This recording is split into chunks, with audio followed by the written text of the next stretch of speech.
ঠাকুরের ঘূর্ণিবাদ একসময় ছিল প্রায় অচেনা। এখন স্থানীয়দের মুখে মুখে ঘুরছে এর আরেক নাম মিনি কক্সবাজার। প্রাকৃতিক সৌন্দর্য না থাকলেও বাঁধ থেকে বয়ে যাওয়া পানির স্রোত আর গর্জনের শব্দ দর্শনার্থীদের মন কেড়েছে। তাই অনেকেই এখানে এসে সৈকতের মতো আনন্দ খুঁজে পান।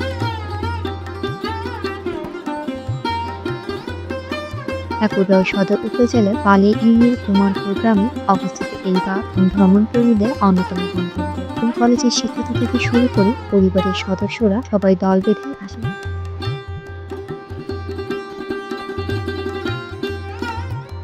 বর্ষা মৌসুমে এখানে তৈরি হয় জলধারা, ধাপে ধাপে পানি গড়িয়ে পড়ে নিচে, সৃষ্টি করে গর্জনের মতো শব্দ। এই শব্দ আর জলের স্পর্শই যেন এক টুকরো প্রশান্তি খুঁজে পান দর্শনার্থীরা।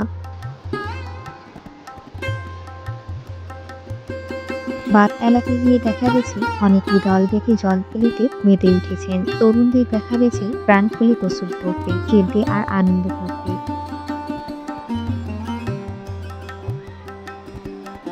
১৯৯৬ সালে সেচ প্রকল্পের অংশ হিসেবে নির্মাণ করা হয়েছিল এই ঘূর্ণিবাঁধ। বর্ষা পানি ধরে রাখা হয় আর খরাটা ব্যবহার করেন কৃষকেরা ফসলের সেচে।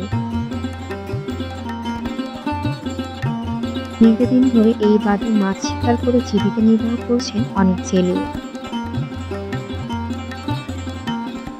বাঁধটিতে রয়েছে ১০টি জলকপাট, পানি প্রবাহের জন্য রয়েছে ধাপে ধাপে স্তর। সেই স্তর বেয়ে চলা পানির শব্দেই তৈরি হয় সমুদ্রের মতো এক আবহ।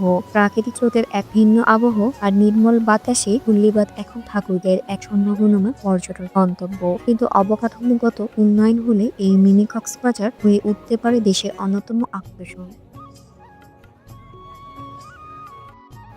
রাকিবুল ইসলামের পাঠানো ভিডিও চিত্রে আমি সাদিয়া সুলতানা চাকু, বাংলা নিউজ 40, ঠাকুরগাঁও।